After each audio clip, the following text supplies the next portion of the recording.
É com grande prazer que eu dou início a esse webinar, que é uma iniciativa conjunta da Fundação Fernando Henrique Cardoso e do jornal O Estado de São Paulo.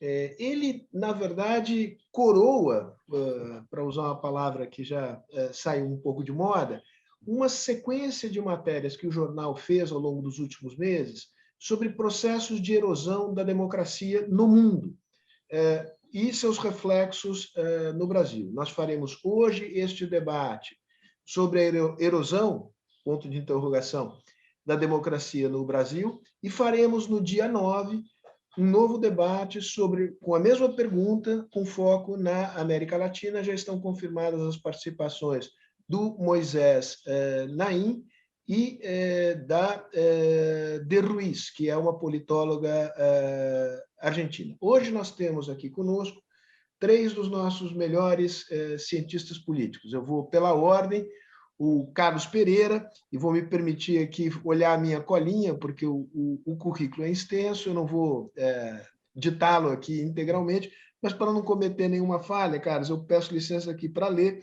Você é PhD em Ciência Política pela New School da Universidade de Nova York e professor titular da FGV EBAP, além de colunista do Estadão, tem vários livros publicados.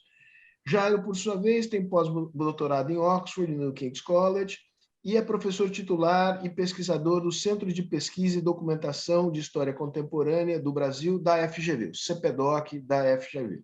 E, por último, mas também autor de vários livros sobre voto, processo eleitoral, partidos no Brasil.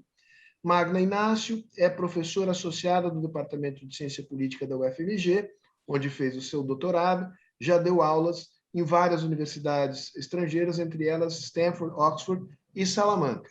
E temos aqui a honra de ter uma das grandes jornalistas da área política do Brasil. Falo isso de coração, Eliane, sou teu grande admirador, não é de hoje.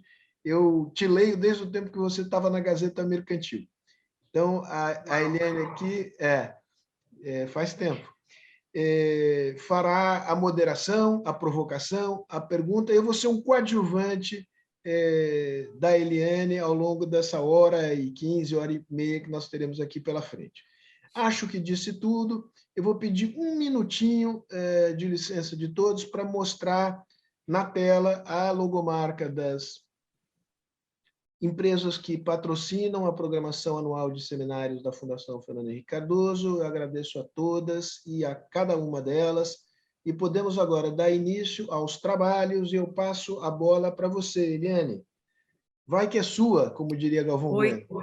Boa tarde a todos. É um prazer estar aqui com você, Carlos, Jairo, Magna, e com você, Sérgio, que é meu velho amigo, né? E é um momento de grandes tensões no mundo, no Brasil, então nós precisamos dos brilhos nacionais como vocês para discutir o nosso país, o nosso mundo e o futuro, né, de todos nós. É uma honra e um prazer. Bem, eu queria começar com uma pergunta bem genérica, pegando aquele livrinho que todo mundo leu e que sacudiu as emoções, sacudiu assim os medos e pavores nacionais, e agora cada vez mais com bons motivos, que é Como Morrem as Democracias. Né? Afinal das contas, a democracia do Brasil está em risco? Há uma erosão da democracia no Brasil ou não? Começando com você, Carlos, por favor. Também deixar claro, imenso prazer em estar aqui, conversando com vocês na Fundação Fernando Henrique Cardoso, no Estadão. Eu acho que esse seminário cumpre um papel relevante e o tema dele é crucial. Isso, de fato, é uma grande preocupação, não só no Brasil como no mundo. Várias democracias no mundo enfrentaram retrocessos e especialmente a partir da crise financeira nos mercados internacionais de 2008 e com a emergência de vários governos de perfil populista, sejam eles de esquerda e de direita. E com a emergência desses governos vamos dizer assim, a crítica explícita de que as instituições democráticas tradicionais elas falharam para dar respostas para as demandas e os anseios da população, esses governos populistas, muitos deles, desenvolveram ações diretas de fragilização das instituições de controle, do Estado de Direito, da imprensa livre, das liberdades individuais e concentraram poder. Então, é natural que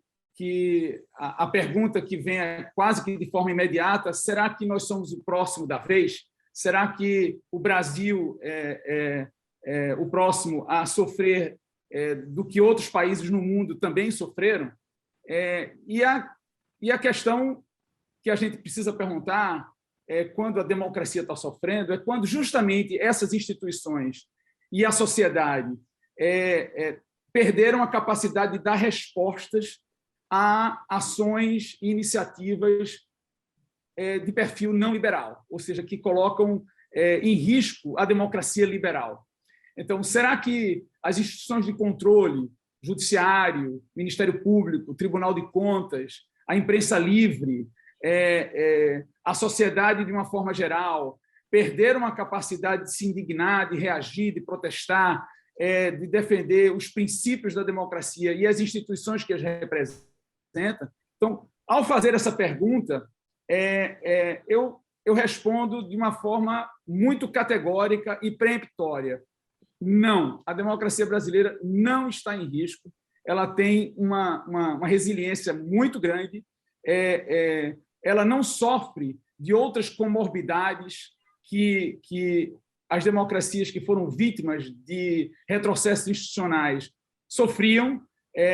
O desenho institucional que emergiu da Constituição de 88 dotou essas instituições de controle de muita autonomia, de muita capacidade de controlar os outros poderes e de colocar esses outros poderes em xeque o tempo inteiro.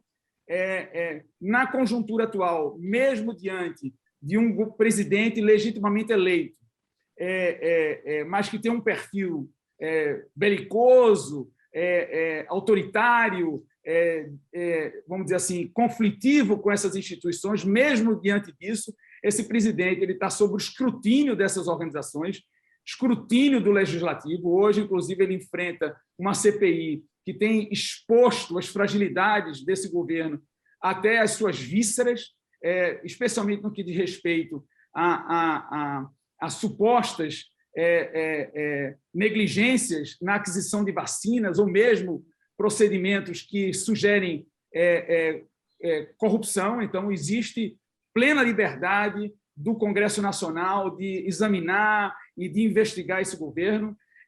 Nesse exato momento, não só mas o segundo filho do presidente da República ele está sob escrutínio direto das organizações de controle, sob investigação, que tendo o inquérito aberto, o presidente está com 2 ou 3 inquéritos abertos pela Suprema Corte. Quer dizer, as instituições, exatamente, estão dando plena demonstração de capacidade de reação a despeito, vamos dizer assim, das inúmeras tentativas do atual governo de fragilizar ou de cooptar tais instituições.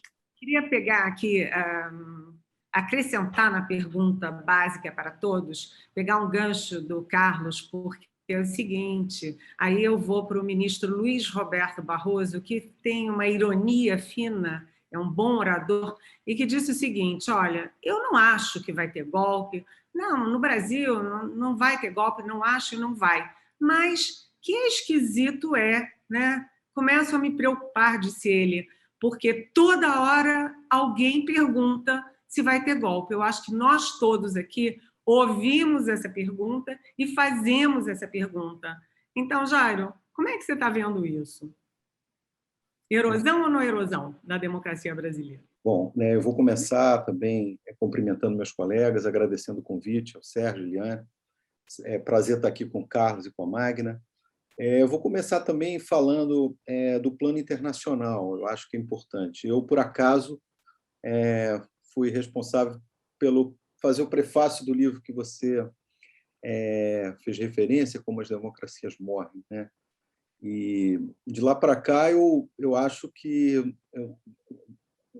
digamos assim, o livro foi escrito num cenário muito mais pessimista do que os anos demonstraram depois que o livro foi escrito, né? Foi escrito ali no primeiro ano do governo Trump, ainda influenciado pelo Brexit, né? Aquela decisão dos moradores do Reino Unido de saírem da comunidade europeia. De lá para cá, quer dizer, o Reino Unido já saiu da comunidade europeia com uma certa tranquilidade, ainda tem os efeitos negativos, digamos assim, da economia.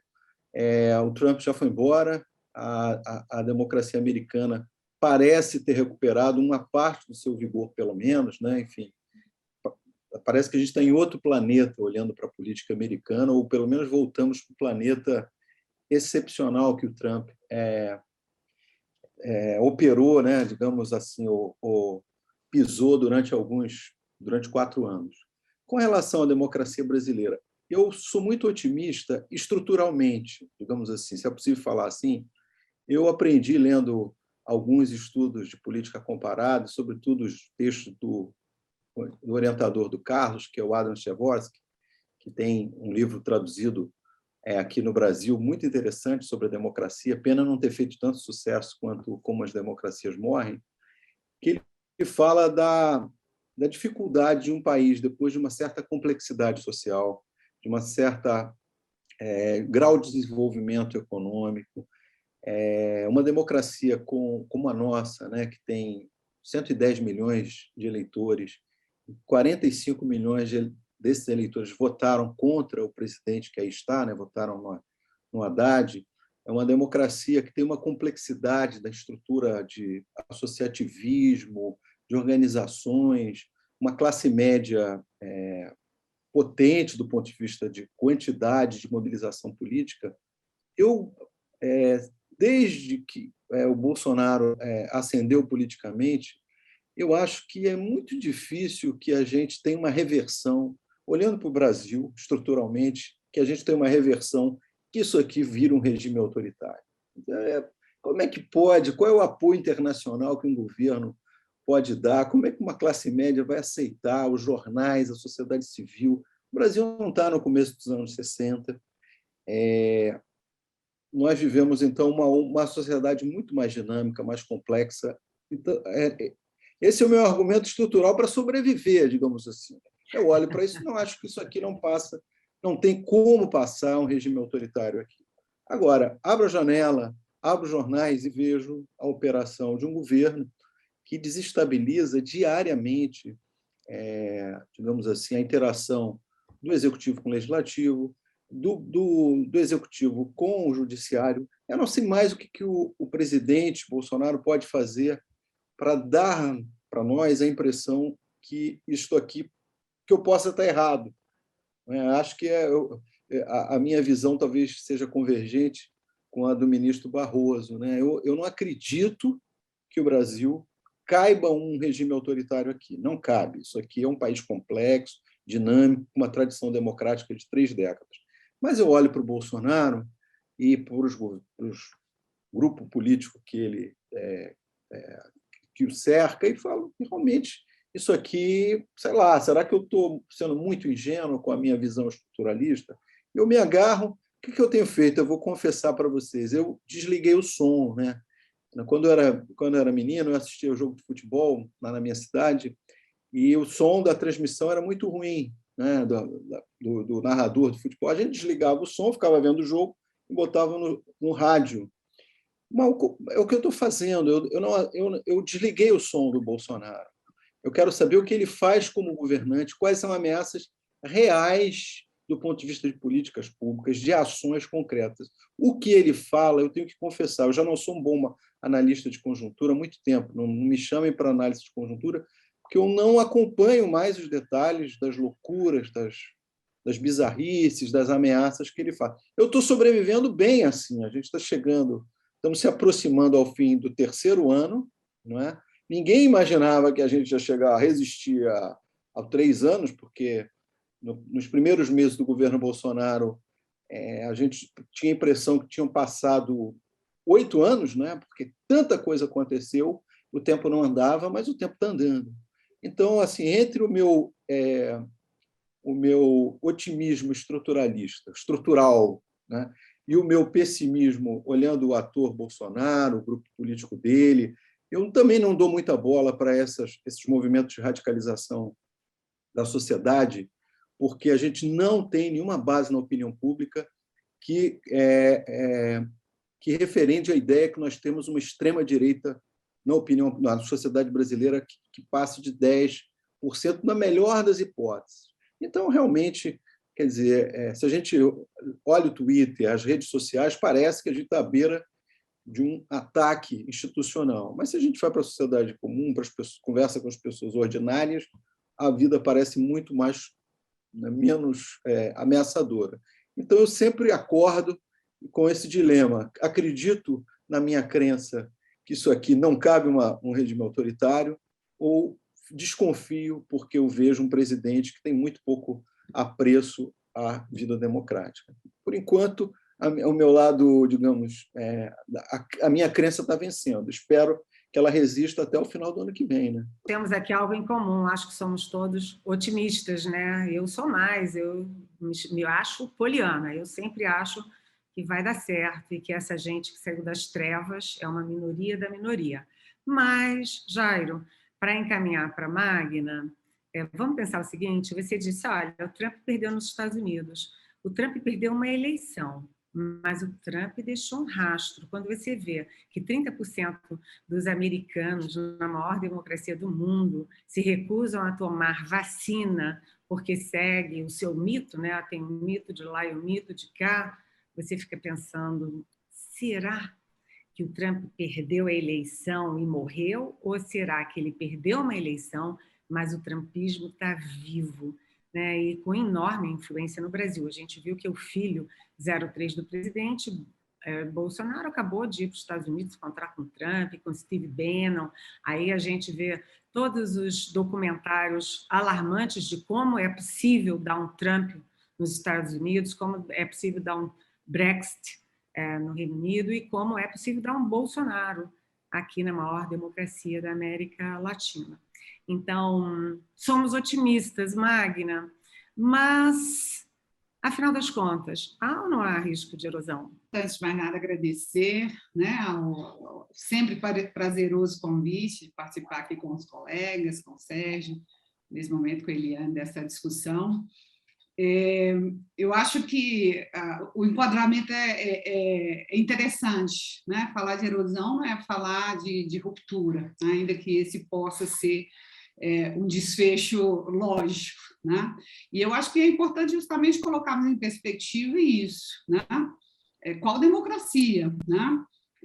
Como ela funciona e qual o potencial dessa crise de corroer alguns pilares que são fundamentais, né, para o funcionamento de uma democracia.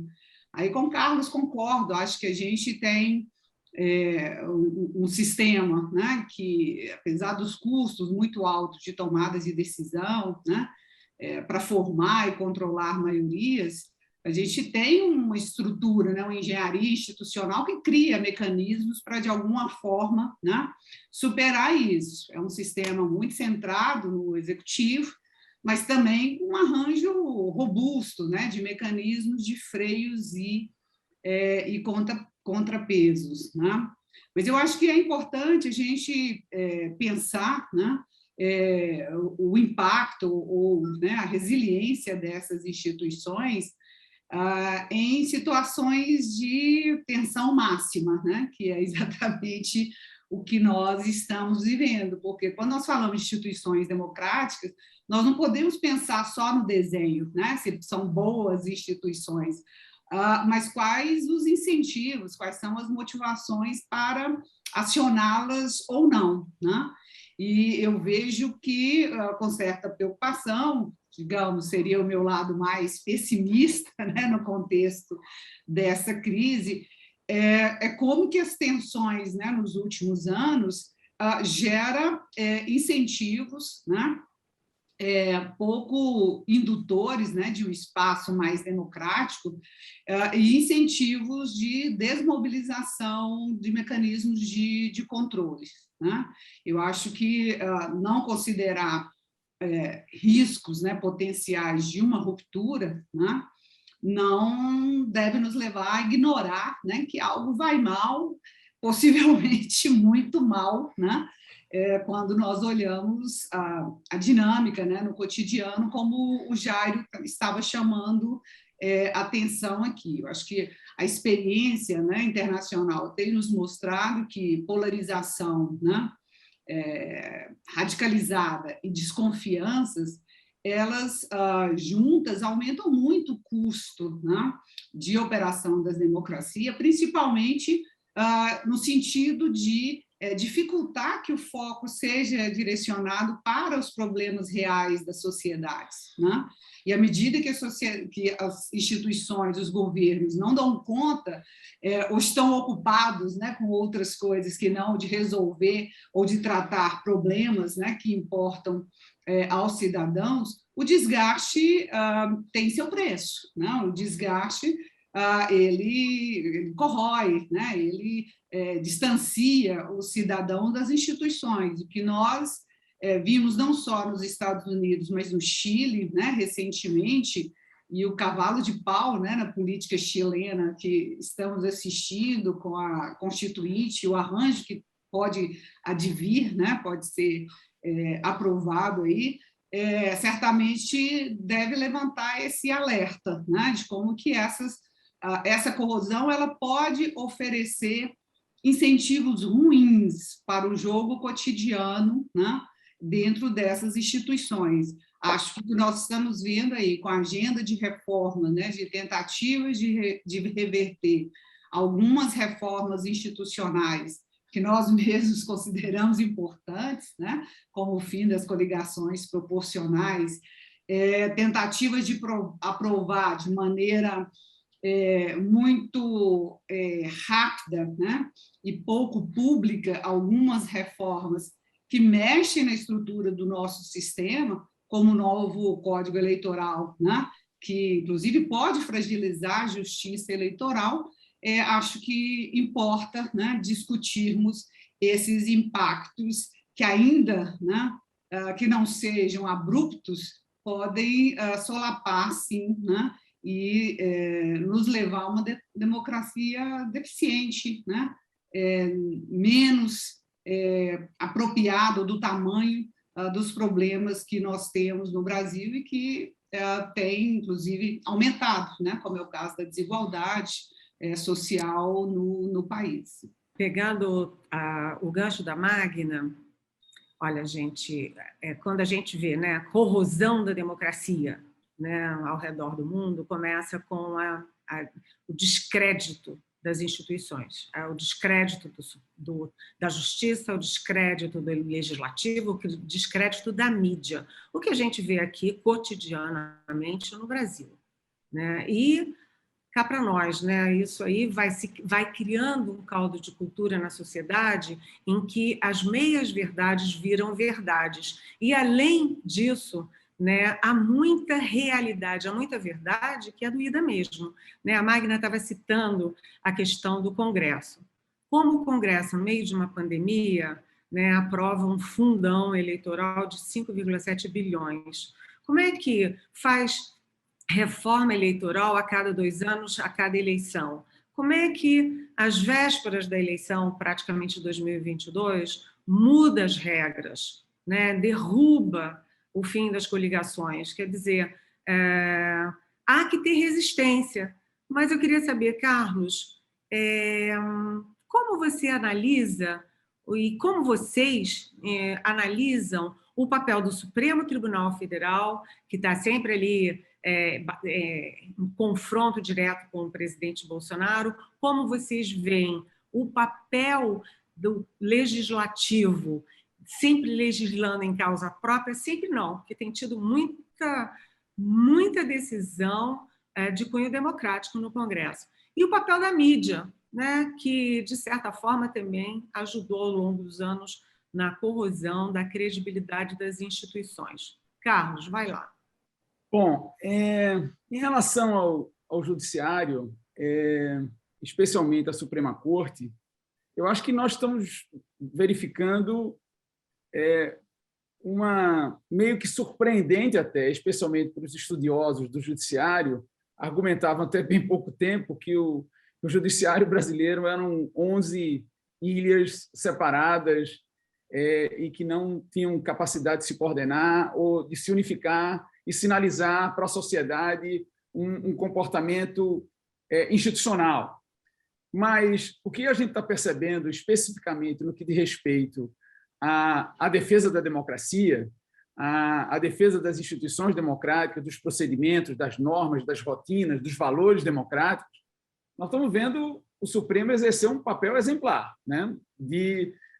Agindo de forma unificada, dando um sinal consistente, coerente, não sendo completamente contrário, por exemplo, à agenda de combate à corrupção, que a gente via um judiciário dividido, dividido entre punitivistas e alguns deles garantistas.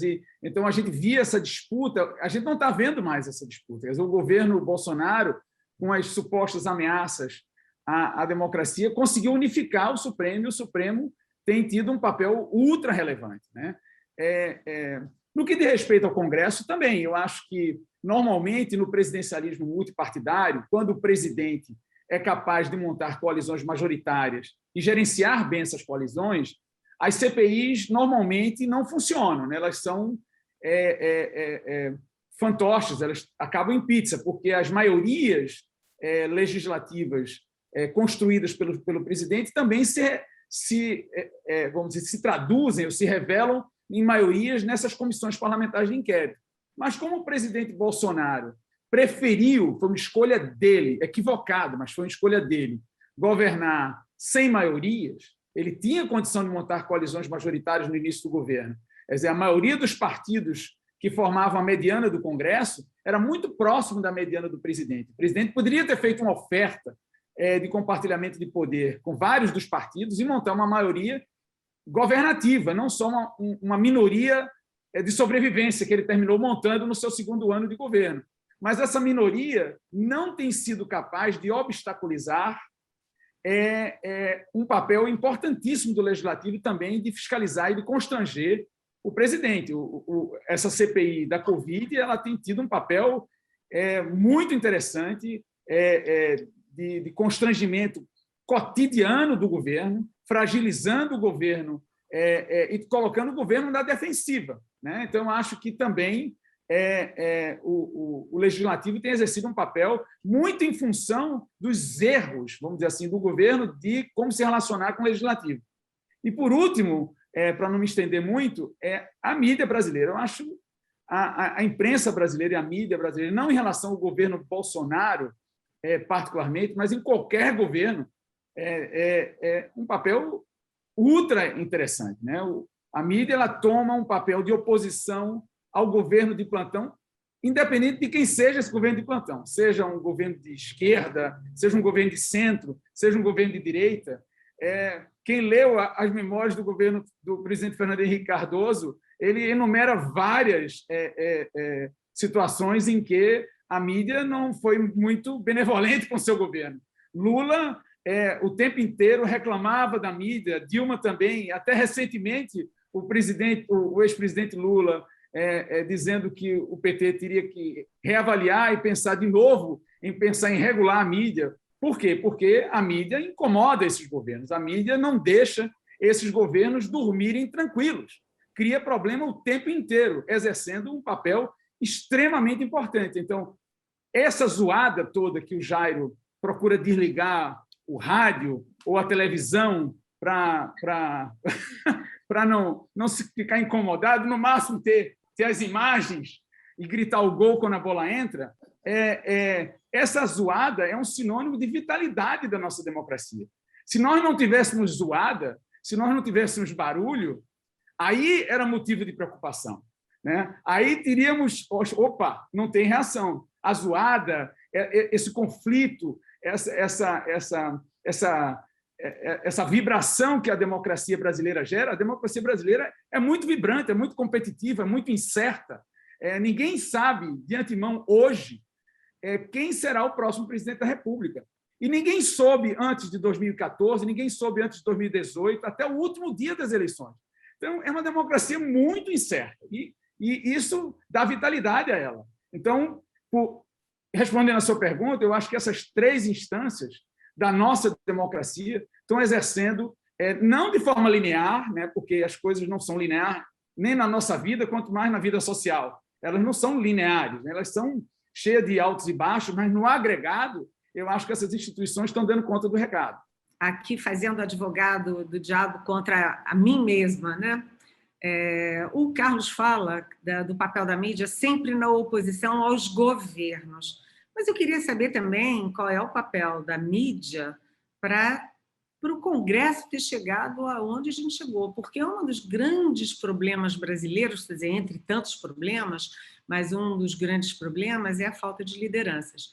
Eu, no almoço com o presidente Fernando Henrique, lá atrás, ele falou isso, e eu escrevi uma coluna que eu gosto muito, mas foi inspirada nele, né, pelo brilho dele, que é dizendo, olha, as lideranças militares, as lideranças congressuais, lideranças empresariais, enfim, a imprensa talvez não tenha ido longe demais no descrédito da política, dos partidos, do legislativo, Jairo. E hoje, neste momento, qual deve ser o papel da mídia?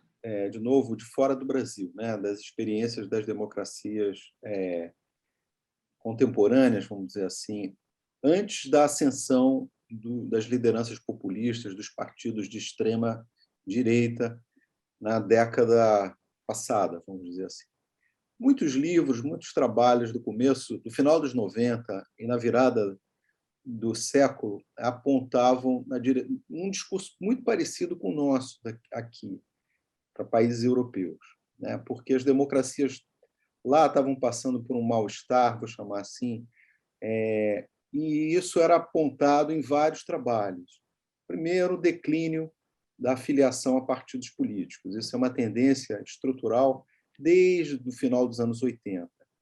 O Partido Trabalhista inglês já teve 1 milhão de filiados no começo dos anos 80. Hoje tem 50 mil. Um declínio da participação eleitoral, um declínio da confiança da população no Congresso, nas instituições representativas.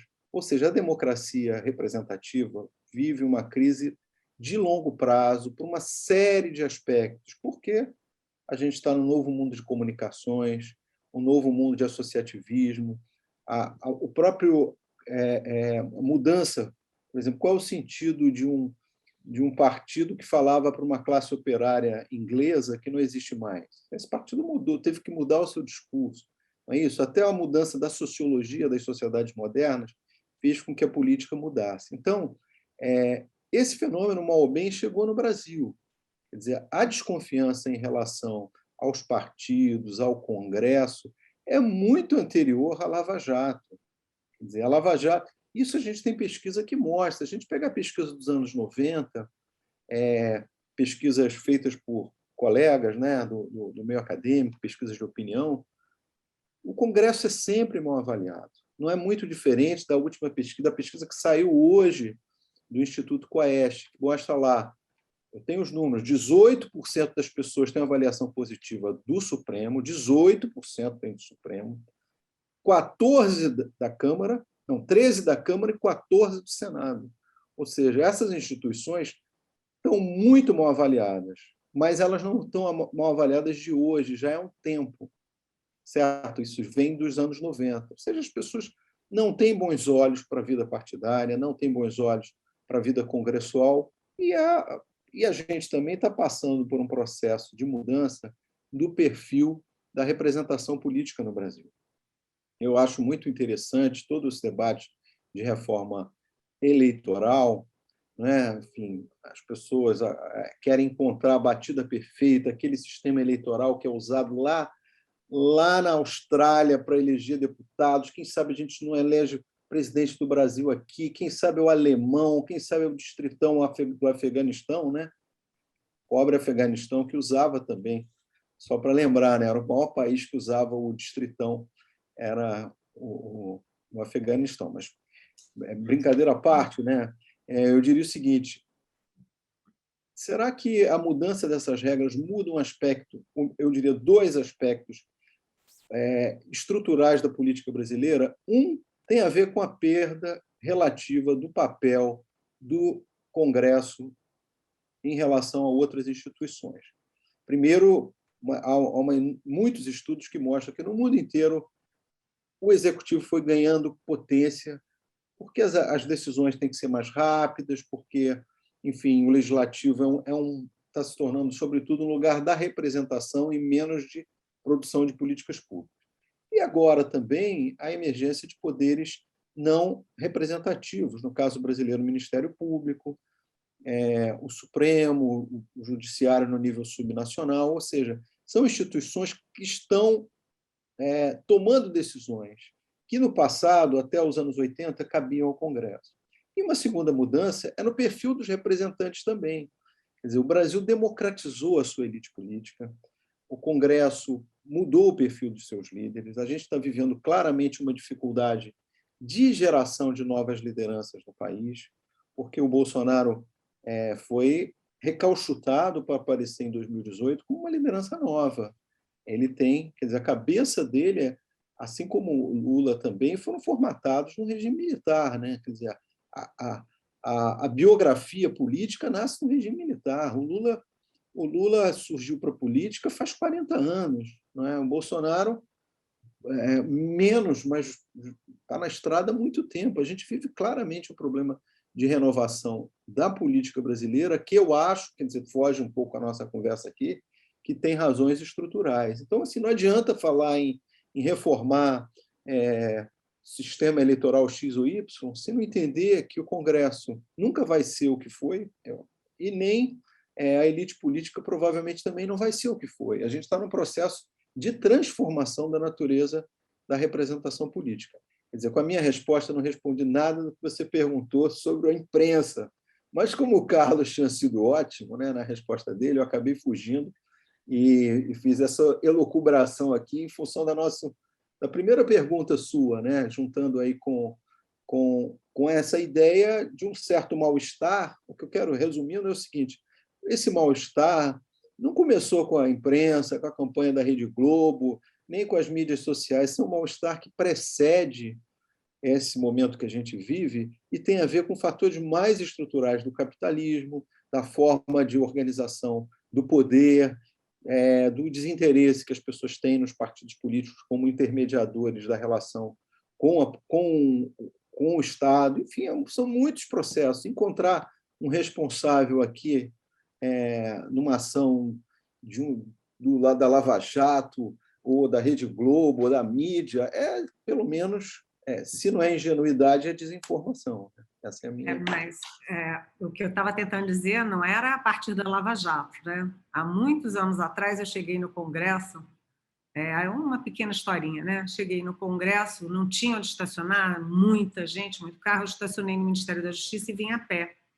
E aí tinha um grupo grande de turistas, isso há muitos anos, e eles me falaram assim: vem cá, você conhece aí o Congresso? Eu disse: sim, eu venho sempre, sou jornalista. Vem cá, o que está acontecendo hoje? Eu disse: por quê? Tem tanta gente, né? Olha aí, quanto carro, quanta gente.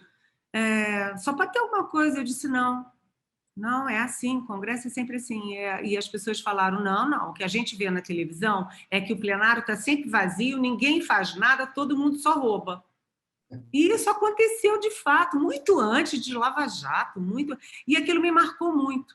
Quer dizer, a gente contribuindo sem querer, né, a gente, na tentativa de melhorar, a gente acabar piorando as coisas com o descrédito da instituição e não a crítica em cima das pessoas, né? Então, acho que a autocrítica da imprensa está faltando um pouquinho, mas enfim. Magna, pegando nesse gancho, vamos para uma questão pontual, né? A gente teve em 2018, nesse processo que o Jairo estava falando de renovação, a gente teve uma renovação no sentido oposto do que se podia imaginar. O que veio para a política? E aí eu digo para a presidência da República, governos estaduais e Câmara e Senado e legislativos estaduais. A gente teve aí uma leva de militares, policiais, magistrados, vide lá aquele que caiu no Rio de Janeiro, como é que é o nome do... a gente até já esqueceu, Witzel, no Rio de Janeiro. E agora, o mesmo Congresso que foi eleito nessa guinada, cria aí no Código Eleitoral a quarentena para impedir que magistrados, policiais e procuradores possam se candidatar nas próximas eleições. O que aconteceu tão rápido assim, em 3 anos, essa cambalhota? Eles se elegeram na onda da militarização, etc., e agora eles próprios querem inverter isso? O que está acontecendo? Nem são eles que estão querendo inverter isso, né? Bom, eu acho que o tsunami... Está lá no código, né? Está lá no código, no projeto deles. Sim, sim. Eu acho que o que nós temos hoje, né, é uma certa tentativa de arrumação de casa depois, né, do tsunami de 2018 e uma certa onda de esperança em 2018, em 2020, né, com as eleições municipais, em que alguns partidos que sofreram muito na eleição, né, de 2018 ganharam algum fôlego aí. Acho que tem uma tentativa de recompor e de lidar com as incertezas que esse ambiente acabou criando, né? Acho que, de um lado, tem partidos mais tradicionais, mais consolidados, que estão buscando recompor as suas forças, né? Lidar com esse novo cenário, até com alguma ventilação interna, né? Via migração partidária, trazer alguns nomes que deem, né, essa cara de renovação aos partidos, e tem um conjunto de pessoas que entraram, né, esse relaxamento aí da entrada da política. Nós temos aí um grupo bastante diferenciado em termos de perfis que estão buscando aumentar a sua chance de sobrevivência nesse contexto, né? Então, eu acho que o cenário ainda não é muito claro, Eliana. Acho que a gente está vendo esse movimento na Câmara e a gente não sabe, de fato, as chances reais de sucesso, né, dessas medidas serem aprovadas. O que a gente sabe é da urgência dessa turma, né? É garantir a aprovação até em outubro para que esse cenário possa, de alguma forma, garantir chances de sobrevivência, né? E, nesse sentido, acho que tem várias propostas que estão sendo colocadas na mesa de negociação, né? Na mesa aí de trocas, né, de apoios e de favores entre esses grupos. Um ponto que eu queria chamar a atenção em relação a isso, quando você estava falando da própria dinâmica, né, legislativa, e aí eu discordo, vou pôr um pouco de polêmica aqui, né? Eu discordo aí um pouco dessa visão do Carlos de que o legislativo continue tão vigilante, né? ou numa posição de fiscalização. Eu acho que a gente tem visto uma certa desmobilização disso nos últimos anos, e acho que tem a ver com esse quadro de incertezas, né, de foco na sobrevivência por parte dos próprios políticos. A gente está vendo a consolidação de uma maioria, né, bastante pontual hoje no Congresso, principalmente na Câmara dos Deputados, que desde o ano passado, mas principalmente nesse ano, sob a liderança do Lira, está investindo numa cartelização muito forte da agenda, adotando o mecanismo do tipo fast track, né, acelerando, dando urgência a essas matérias, sem qualquer discussão. Todos nós somos surpreendidos com aquela votação, né, numa simples quinta-feira, o distritão, sem estar na pauta, vai ser votado, né? E não é um movimento só pontual para essa ou aquela agenda, porque houve uma mudança, houve uma resolução que alterou o regimento da Câmara, restringindo, né, uma série de procedimentos normalmente utilizados para obstrução, né, dentro da Câmara dos Deputados. São medidas que têm apoio da maioria? Sim, né? E em boa medida, como eu estou chamando a atenção, são medidas voltadas para garantir a sobrevivência de parte desse grupo. Mas são medidas tomadas sem qualquer, né? Sem qualquer discussão, sem qualquer mobilização, inclusive de fora, né? De forças fora do parlamento. Então, são medidas que têm maioria. Acho que essa tentativa de lidar com o tsunami de 2018 e sobreviver em 22, né, está promovendo aí uma formação de maiorias defendendo propostas com esse objetivo, né? Então, acho que é importante a gente chamar a atenção que isso, de certa forma, tem refluído, né? Essa atividade de fiscalização e de controle, o Congresso praticamente terceirizou isso para o STF, né? A supervisão está vindo principalmente do STF, enquanto o Congresso está cuidando ali dessa sobrevivência, né? Tem apoio de maioria, sim, mas não resta lembrar que as maiorias podem ser tirânicas, né? Carlos foi citado, tem direito à réplica. Opa! Não, a questão é a seguinte, as CPIs em presidencialismos de coalizão, na realidade, não foram feitas para funcionar, né? Na realidade, é um contrassenso isso. Na realidade, o legislativo exercer controle sobre o executivo quando o presidente consegue construir maiorias é um paradoxo. O fato de CPIs funcionarem ocorre justamente, ou seja, o fato do legislativo fiscalizar o executivo ocorre justamente quando o presidente é incompetente para montar e gerenciar maiorias de forma sustentáveis.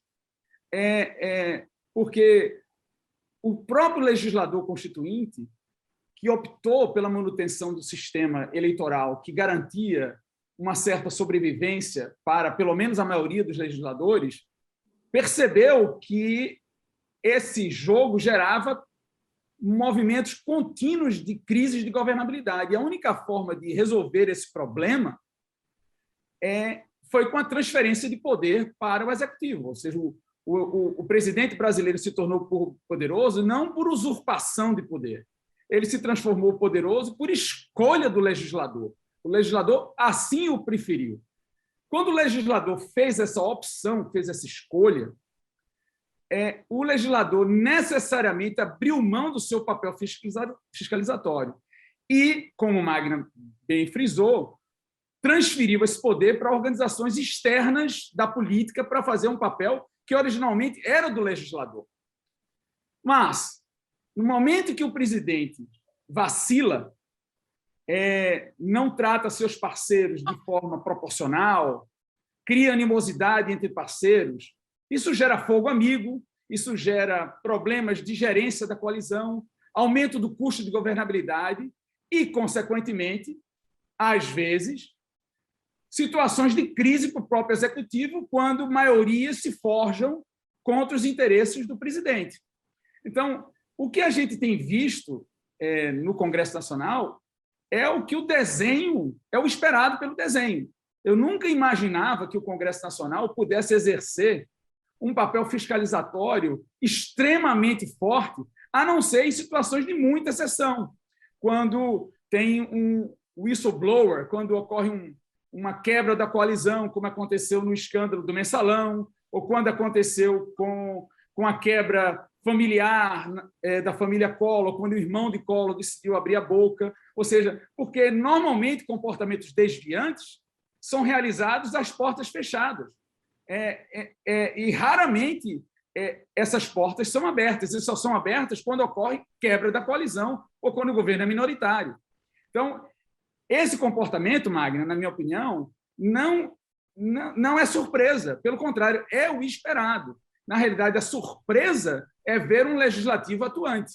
Então, no momento que a gente está vendo hoje um presidente minoritário que montou uma maior minoria para conseguir sobreviver ao impeachment, e ele tem sido bem-sucedido nessa tentativa, mas não tem sido bem-sucedido ao ponto em que o legislativo o fragiliza, revelando problemas relacionados à Covid. Outra CPI agora, eu não sei se eu estou errado, Eliane, mas eu li ontem no jornal, hoje, vai ser aberto outra CPI das fake news agora, ou seja, e provavelmente o governo será minoritário nessa outra CPI, o que provavelmente vai iniciar o novo ano eleitoral numa situação reativa, reagindo a essa preponderância do legislativo no que diz respeito à investigação do executivo, né? Olha, antes de passar a palavra para o Sérgio, você me dá só um segundinho para acrescentar ali no Carlos, porque é o seguinte, primeiro a questão da CPI das fake news já era criada e ela estava suspensa por causa da pandemia e ela vai ser retomada, como você disse, numa hora bem chave, que é a hora da eleição, né? Vem aí, vai atravessar ano que vem. Agora, vamos lembrar que o Congresso, gente, disse não ao Bolsonaro sucessivas vezes no caso das armas. O Congresso avisou ao Bolsonaro, olha, essa maluquice de botar o Eduardo Bolsonaro como embaixador em Washington, olha, não vai rolar, não, é melhor desistir disso, né? O Congresso obrigou o governo a encampar, por exemplo, o auxílio emergencial primeiro, foi rápido para facilitar, flexibilizar o processo das vacinas. Então, eu tento acompanhar um pouco, Magna, o Carlos na questão de que o Congresso é muito corporativista, vota muito a favor dele, mas em questões que são essenciais, ele tem dado uma demonstração de independência em questões essenciais. Agora, Sérgio, vamos lá, desculpa. Não, imagina, eu estava aqui... Muito, então... Não, estava aqui curtindo o debate e a tua mediação. Eu queria fazer uma provocação, porque eu tenho a nítida sensação de que, ouvindo, sobretudo o Carlos, em menor medida o Jairo e em menor medida ainda a Magna, a gente sai daqui com a situação que está tudo normal, né? Nada de novo sob o céu. E falando com todo carinho, mas de maneira franca, me parece um equívoco completo, não tem nada de normal acontecendo no Brasil. A ideia de que as instituições, o presidencialismo de coalizão, está rodando como se imaginava, como, digamos, faz parte da sua concepção original, me parece, digamos assim, uma cegueira em relação à realidade. Veja, nós temos um presidente da República, eu não quero me alongar aqui, que apela à população para que ela se arme, que diz que as eleições serão fraudadas, a menos que ele vença, e que tem base de apoio suficiente no Congresso para continuar dizendo isso, sem que se abra um processo por crime de responsabilidade contra ele. Qual é a contrapartida? São 11 bilhões de emendas a serem executadas, né, sem nenhuma transparência, de maneira ad hoc, né? Dizer que isso é um funcionamento normal da relação entre o legislativo e o executivo? Ora, meu Deus, a ideia de que vem de longe o desprestígio do Congresso e do Judiciário, que não há nada de novo. Jairo, uma coisa é o velho processo da desafecção, que virou uma espécie de jargão, né? Fala português, mas ele pega nojo do Congresso, pega nojo das coisas. Outra coisa é quando você tem uma força política organizada na sociedade querendo romper com o sistema, dizendo isso claramente, com um pedaço da polícia a favor disso, mobilizando, insuflando quartéis. Quer dizer que isso é normal, francamente, eu peço a receita do remédio que vocês tomam, porque faz um bem danado. Né? Tá bem. Não é ruído o que o Bolsonaro faz. É claro que tem que separar o que é ruído do que é real, mas não é só ruído. Obviamente não é só ruído. Nós voltamos a discutir se a interpretação do artigo 142, se as Forças Armadas podem ou não podem intervir no caso de conflitos entre os poderes. Né? Quer dizer, gente, olho no lance, como diria o Silvio Luiz. Então, eu vou pegar a bola antes de passar para você. Jairo, pode? Pode, você claro. Sabe, né? Jornalista fala muito, mesmo mediador aqui é falante, mas vamos lá. Só para resumir o que o Sérgio falou, a resistência a esse processo autoritário do Bolsonaro é uma resistência desarmada, né? Legislativo, a mídia, são os intelectuais, é o Supremo, mas a defesa da erosão da democracia é armada.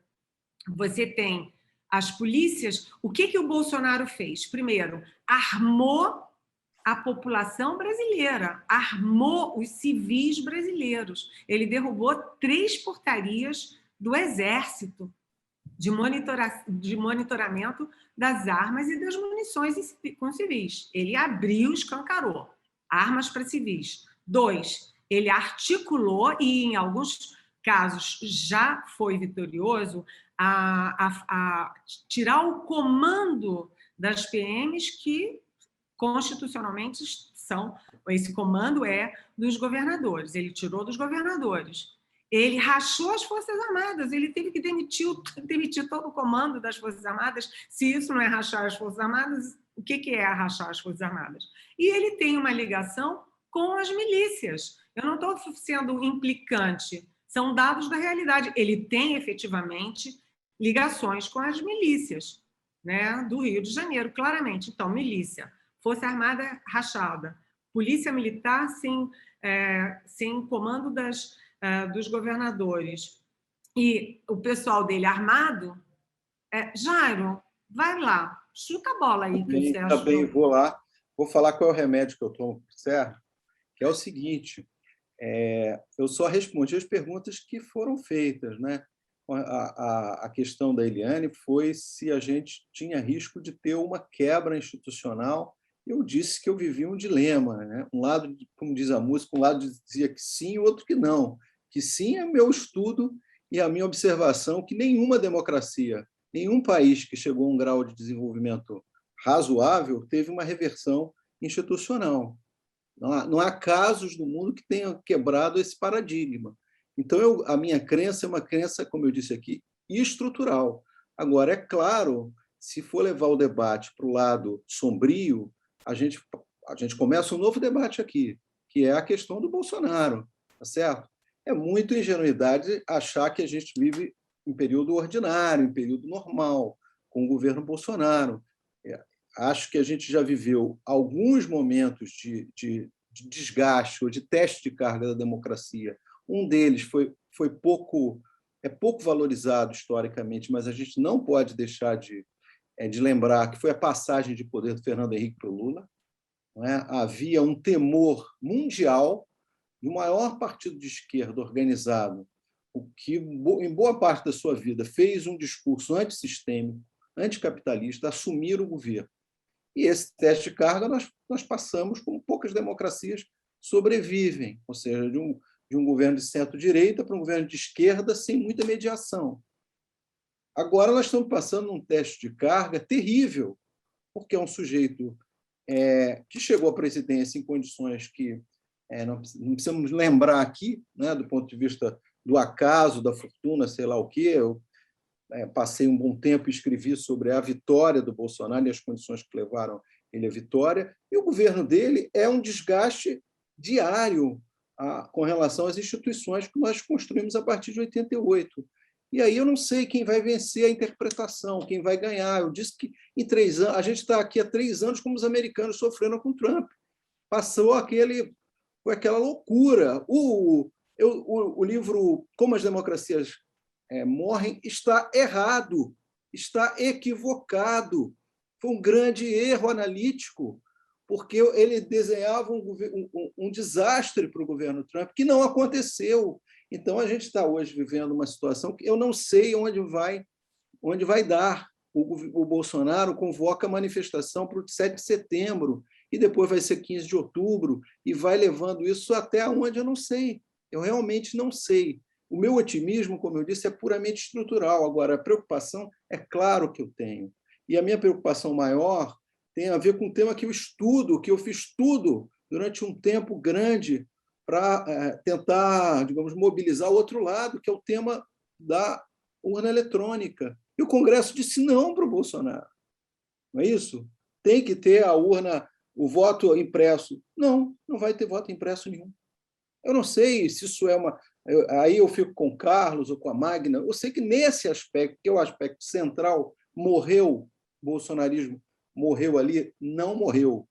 Tá certo? Ele vai insistir com essa tecla, mas é muito diferente insistir numa tecla com uma urna impressa, voto impresso e sem voto impresso, né?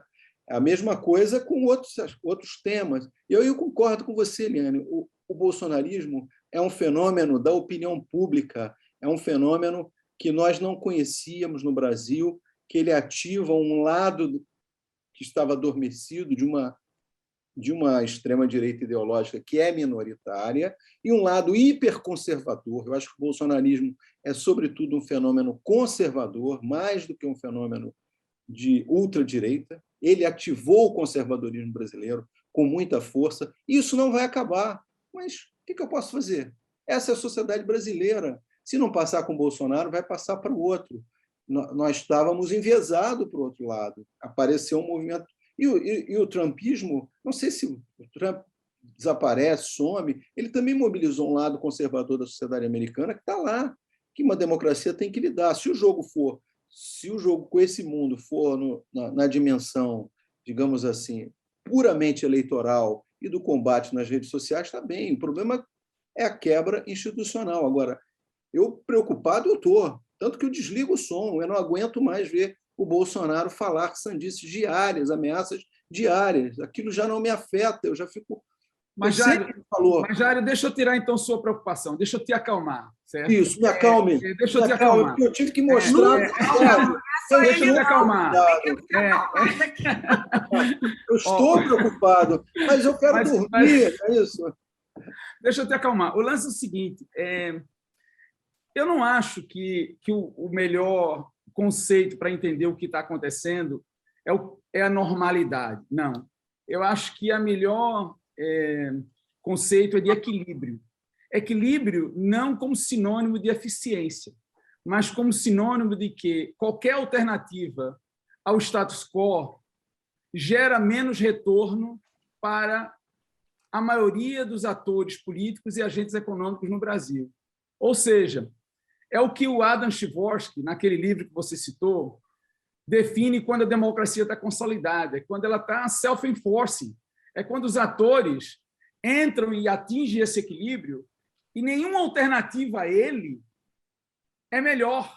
É melhor no sentido de retornos para os próprios atores. Eu não estou dizendo que a nossa democracia é eficiente, que a nossa democracia ela resolve os nossos problemas. Não, até porque eu acho, Sérgio, que a nossa democracia não foi desenhada para ser eficiente.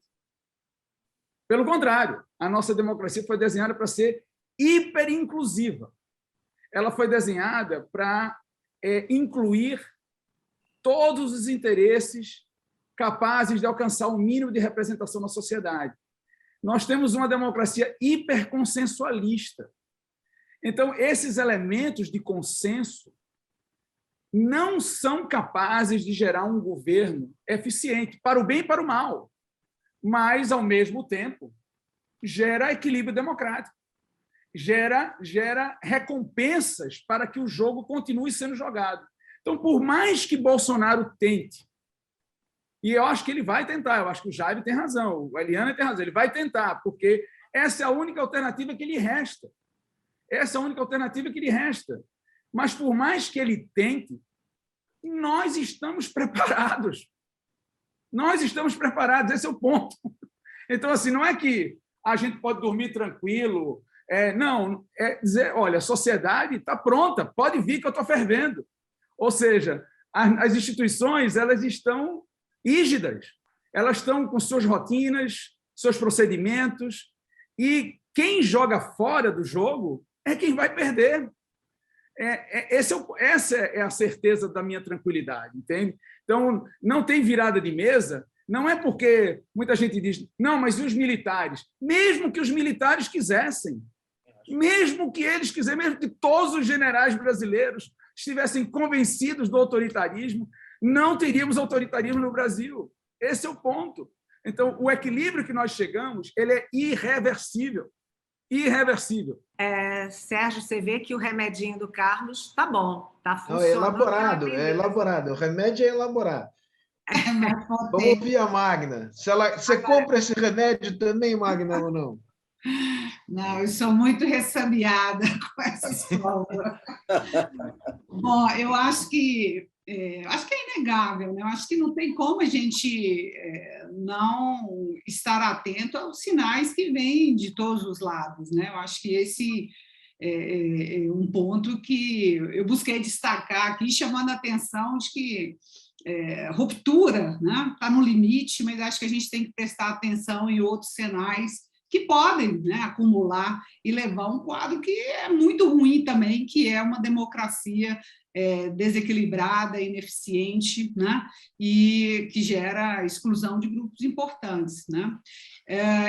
Eliane chamou atenção aí para algumas, né, conquistas e posições importantes.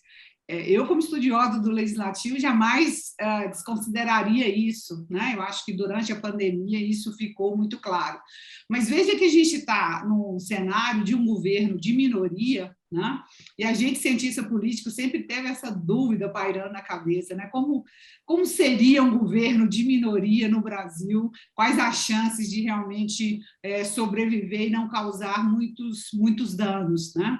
As tentativas têm sido todas muito frustrantes, né? Do Collor e agora ao Bolsonaro. O meu ponto é que, nesse cenário que você tem um governo de minoria que é inativo, né, para certas pautas e superativos para outra, o Congresso tem espaço para ser muito mais vigilante, né? E a CPI, que o Carlos chamou muita atenção, a CPI só foi instalada por decisão do STF, né? A CPI está mostrando uma série de evidências de má gestão, de descontrole, de corrupção no governo, que, em tese, poderiam ter sido, se não evitadas, pelo menos percebidas, né, anteriormente, em 2020, com um Congresso mais vigilante. O Congresso fez muito, sim, para definir a governança da pandemia, né, da crise. A boa parte da legislação importante foi de iniciativa do Congresso, mas a comissão de acompanhamento das ações do governo simplesmente não disse a que veio, né? E muito do que nós estamos vendo na CPI tem a ver com essa falta de vigilância, né, ao que o governo estava fazendo. Todo mundo prestando muita atenção no negacionismo do presidente, né, nos seus ataques diários, nas suas atitudes intempestivas. Enquanto isso, né, uma série de gestores desconstruindo e, ao que parece, né, arrumando esquemas de corrupção dentro do próprio executivo, e isso passando lá. É pelo tamanho do desafio, né, pelo tamanho do estrago que esse governo tem provocado, é que me parece que a supervisão, a atividade, né, de controle do legislativo está aquém, né? É lógico que o governo faz esse movimento hoje, recompor forças, isso explica em parte.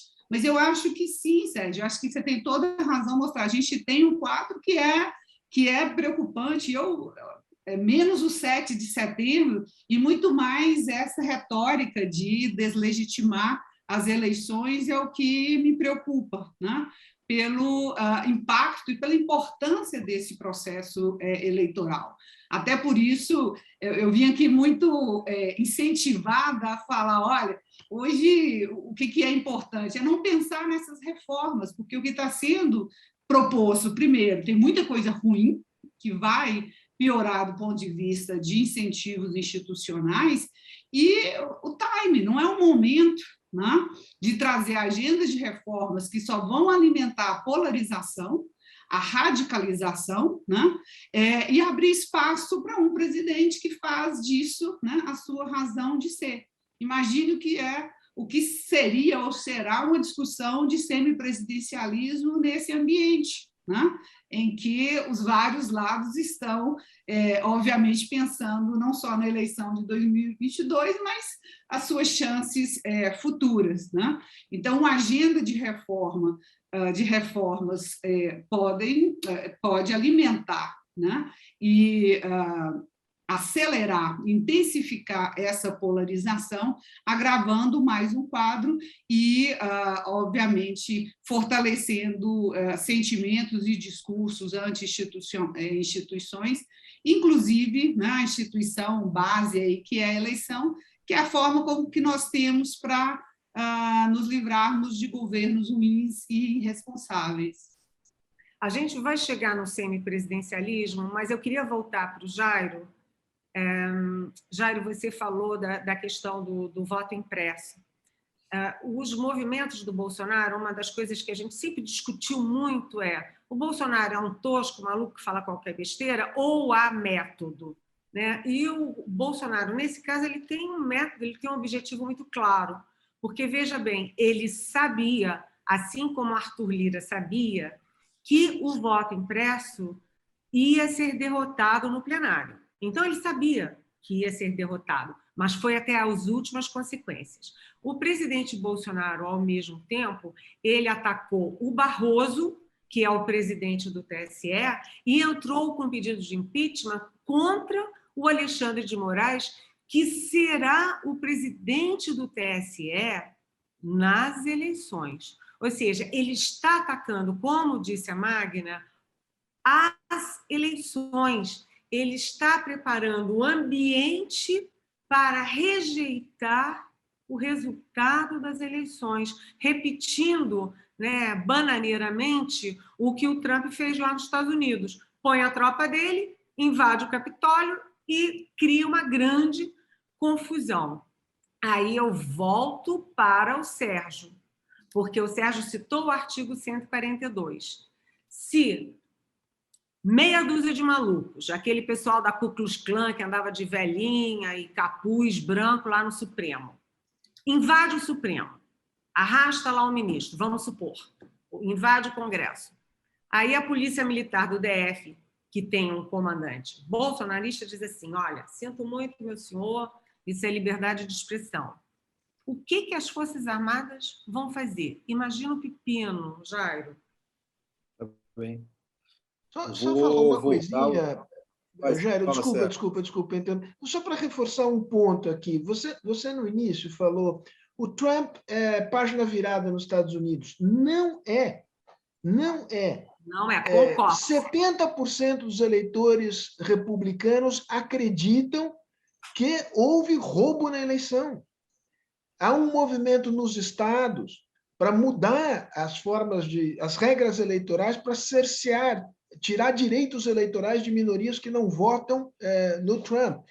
O Bolsonaro está jogando uma cartada que não é só a cartada da ruptura agora, é da criação de um movimento. Ele criou um movimento que tem forças sociais em torno dele. E está jogando na cartada de, perdendo a eleição, ter uma longa sobrevida. Né? Isso é uma coisa inteiramente nova na vida política brasileira. Tá bem. Vou começar pelo Trump. Quando eu disse que era página virada, eu estava me referindo ao texto Como as Democracias Morrem, que desenhavam uma crise institucional, uma eventual, digamos, um colapso da democracia americana durante o governo Trump. Agora, o Trump como fenômeno de opinião pública, o trumpismo, né, ou o conservadorismo americano, é um fenômeno que isso não pode ser com o Trump ou com o outro. Seria muita ingenuidade não reconhecer o que todos os estudiosos reconhecem, ou seja, existe um movimento na sociedade americana que está se traduzindo agora numa dificuldade de ampliar o processo de vacinação, por exemplo. Coisa que o bolsonarismo não conseguiu no Brasil, diga-se de passagem. Os dados que a gente tem é que apenas 5% da população dizem que não tomarão a vacina. Se a gente mostrar esses números para os americanos, eles vão ficar impressionados, porque tem estados como o Alabama, que a vacinação parou em 50%. Eles não avançam. Estou falando com 2 doses da população, não é dos adultos. Ou seja, Mato Grosso do Sul já está dando banho no Alabama em termos de vacinação. Mas isso é outro assunto. Deixando o Trump de lado, vamos para a urna eletrônica e a ameaça. O Carlos há de lembrar, a gente participou de um debate há mais de um ano que eu já falava da preocupação, antes que o Bolsonaro politizasse isso ao longo desse ano. É uma preocupação que eu acho que a gente tem que estar atento e cada vez mais, porque o Bolsonaro conseguiu fazer algo que, durante a vigência da urna eletrônica, ninguém conseguiu. Ou seja, a urna eletrônica foi inventada, começou a entrar em vigor em 96, E até a vitória do Bolsonaro, 20 anos depois, a urna eletrônica sempre foi um motivo mais de orgulho e de confiança do que qualquer outra coisa, né? Dos brasileiros. A eficiência, o fato de nós exportarmos a urna para países vizinhos, A rapidez. a rapidez. Não existe eleição no mundo tão eficiente como a nossa, não existe mesmo em termos de logística. Enfim, isso, de lá para cá, o Bolsonaro conseguiu fazer um estrago na opinião pública. Hoje, pesquisa que eu cito porque eu vi o relatório hoje, a pesquisa da Quaest, diz, né, tem uma pergunta sobre confiança na urna eletrônica, 27% da população não confia na urna eletrônica. Quer dizer, isso é muito grave. Não é? Isso vai ficar, não é isso? A desconfiança. É por isso que eu acho que nós devíamos ter caminhado para um processo de ampliação de uso, né, que já é feito, né, por amostragem de mais urnas com voto impresso. A gente tem que dar sinais para a população que não confia nesse instrumento que ele é confiável. Não adianta o Barroso dizer que é confiável se as pessoas têm medo, como disse hoje o rapaz que veio aqui na minha casa, eu queria pagá-lo com Pix, ele disse que não confia no Pix. Ele não tem confiança no Pix, como ele também não tomou vacina. Quer dizer, se uma população não confia na urna eletrônica, não adianta o Barroso aparecer e dizer que ela é confiável, que nós confiamos, mas o estrago já está feito. Acho que isso é um tema central para o debate público dos próximos anos. Uma parte da população não confia no processo de votação brasileiro. A gente tem que entender isso. Já não é mais um tema do Bolsonaro e do seu grupo. Esse é um ponto. E mais, se eu acho, com todo respeito aos tanques, ao 7 de setembro, às divisões militares, as carreatas, as motociatas, tudo que pode acontecer, o que mais me preocupa efetivamente com relação a um conflito institucional grave nos próximos anos tem a ver com o resultado das eleições de 2018. Daqui eu não saio, daqui ninguém me tira, porque eu perdi a eleição, mas essa eleição foi fraudada. O Bolsonaro conseguiu fazer a proeza de dizer que foi fraudada a eleição que ele venceu. Deve ser o primeiro caso na história mundial que alguém foi fraudado, denuncia a fraude que ele próprio, quando ele é perguntado, ele diz que era para eu ter ganho no primeiro turno. Quer dizer, esse tema vem de longe, ele está sendo ativado, mantido a quente, digamos, ao longo do governo dele, e eu acho que esse é o tema central que nós devíamos estar olhando para pensar em crise institucional. Os tanques, as divisões, isso aí eu acho que não é agradável, como o Sérgio chamou atenção, é preocupante. Agora, o Bolsonaro tem o álibi, ele tem a justificativa para não querer sair do governo. E essa justificativa já convenceu uma parte, claro, basicamente de eleitores dele, mas ele já instilou a dúvida. E isso é muito grave, isso é muito preocupante. É aí que eu acho que a gente tem que colocar as nossas baterias de defesa. Essa é a minha visão. Vê bem, eu concordo com você, certo? Esse risco, mas assim, vê se não tem um equivalente, inclusive talvez até com uma parcela maior da população. O próprio PT argumentou que o impeachment da Dilma Rousseff foi golpe, certo? Já viu maior atentado às instituições do que isso? As instituições políticas brasileiras legitimamente fizeram impeachment na presidente e até hoje as pessoas dizem que foi golpe. Mas as pessoas vão continuar dizendo que foi golpe. Inclusive a Dilma, que inclusive deu uma declaração ontem no jornal. Mas a democracia vai seguir, cara. Não, a democracia vai seguir. Então, assim, o Trump fez aquela algazarra, mas ele não é mais o presidente dos Estados Unidos. Se Bolsonaro perder as eleições, ele vai sair da presidência e o próximo presidente vai assumir. E ele vai ficar reclamando? Vai. Mas vai ficar reclamando para sua claque. E a democracia vai seguir, cara. Eu sei, então, Carlos, mas eu acho que ele tem o argumento para a crise. Se tem um ponto em que ele pode justificar, como esse discurso dele, das 3 alternativas, né? Vencer, ele não disse que vencer a eleição, pelo menos. Vencer, morrer ou ser preso. Ele não disse vencer a eleição, que me tranquilizou. Vencer pode ser vencer na vida, vencer um objetivo, eu não sei bem o que é vencer. Agora, tirando isso, aí o meu otimismo, né, tem um livro, né, chamado Otimismo em Gotas, aqui o meu otimismo dessa tarde tem a ver com outras dimensões. O meu pessimismo com relação ao futuro e possíveis crises institucionais tem a ver com um argumento que, não é coincidência, também foi o argumento que o Trump mobilizou. A minha eleição foi fraudada. Eu não reconheço essa eleição. O Bolsonaro já deu a seta e vai entrar. Ele já está avisando, é por aqui. E é isso que me preocupa. Eu concordo com você, no final das contas ele vai ter que sair, não vai passar a faixa, mas tem que ir embora, não pode ficar. Mas a minha preocupação é entre o, digamos, 2 de outubro e 1º de janeiro, ou seja, esses meses da derrota, da eventual derrota, ou se isso acontecer no segundo turno, um pouco mais na frente, e até o fim, não vai ser fácil. Eu vejo crise por aí, né? Porque tem, voltando ao tema da Eliane, tem PMs estaduais, né? Tem milícias, tem pessoas que confiam nisso, que vão ser convocadas a se mobilizar, a marchar nas cidades. É isso que me preocupa. Posso estar totalmente equivocado, espero que esteja, e excessivamente preocupado com esse tema. Mas é aí que eu vejo uma preocupação com relação ao dia de amanhã. Do resto, eu espero que a gente vá se arrastando com o Bolsonaro e seus devaneios, né?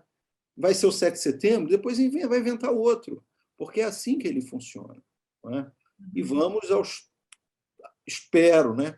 Assim até quando começar a campanha, porque daqui a gente está há 13 meses para a eleição, exatos, a partir de amanhã, 13 meses para a eleição.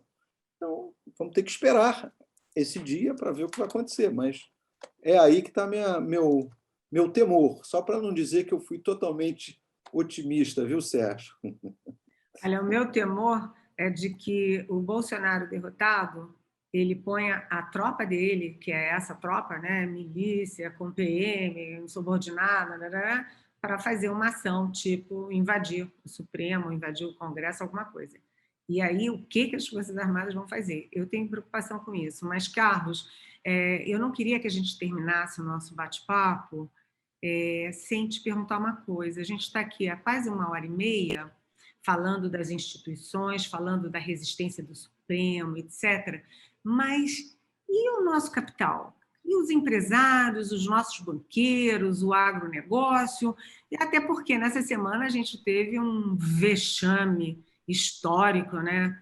A Febraban e a Fiesp recuarem de um documentinho pedindo paz, amor, felicidade e equilíbrio entre os poderes. E bastou um movimento da Caixa Econômica, baixou um telefonema do Arthur Lira para o Paulo Scaff.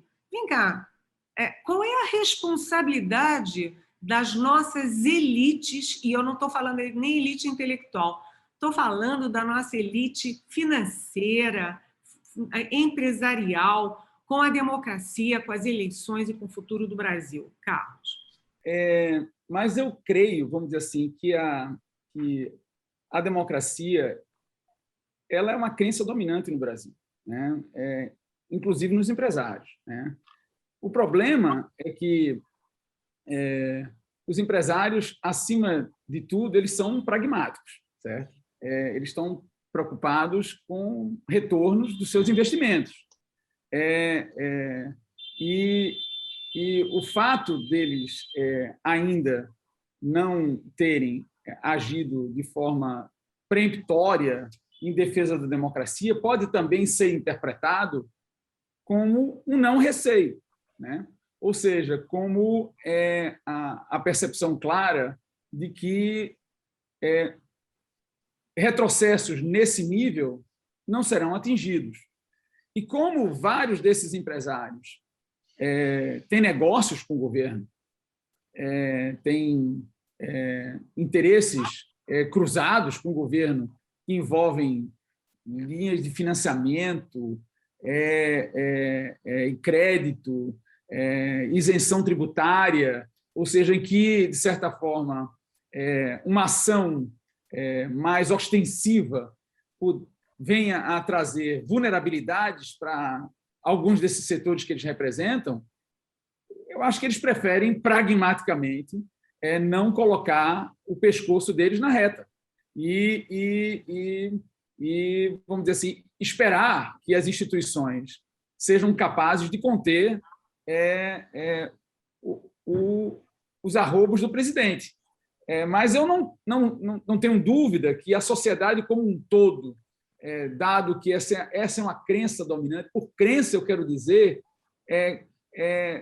como, vamos dizer assim, não só valor, mas o modo como as pessoas interpretam que elas podem viver melhor. Eu acho que não existe no Brasil, pelo menos entre os atores políticos e os agentes econômicos dominantes, uma outra alternativa de como essas pessoas podem viver melhor que não seja diante da democracia. Então, nesse sentido, eu acho que a falta de uma atuação mais enfática é pragmatismo. Eu acho que os empresários são pragmáticos, estão mais preocupados com seus retornos e não vão correr risco, não vão aparecer de se desgastar.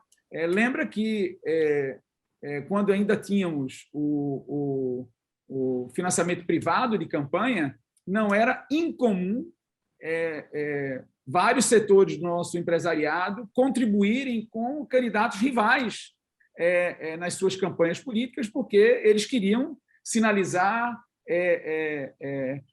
vamos dizer assim, um bom relacionamento com qualquer que fosse o majoritário vencedor. Então, nesse sentido, não é tão de se estranhar que esse comportamento seja observado agora. Agora, se eu acho que se as coisas esquentarem de fato, e como aconteceu também durante o regime autoritário no Brasil, né? Lembra que a queda de 64, o golpe que aconteceu em 64, vamos dizer assim, teve um certo apoio da população, né? Os institutos de pesquisa sinalizam que a classe média, alguns setores do empresariado, de fato, estavam muito temerosos com o governo João Goulart e apoiaram. Mas, no momento em que esses mesmos setores viram seus filhos, seus familiares, seus amigos sendo demitidos, torturados, censura, talvez eles tenham agido de forma muito tardia, mas houve algum aprendizado institucional. Sérgio, então o pragmatismo e dane-se a democracia? Deixa eu tomar o conceito de equilíbrio, né, que o Carlos usou aqui, né? Eu queria chamar a atenção. A gente morre de duas maneiras, né? Devagar e rápido, né? As democracias também podem sofrer esses processos, né?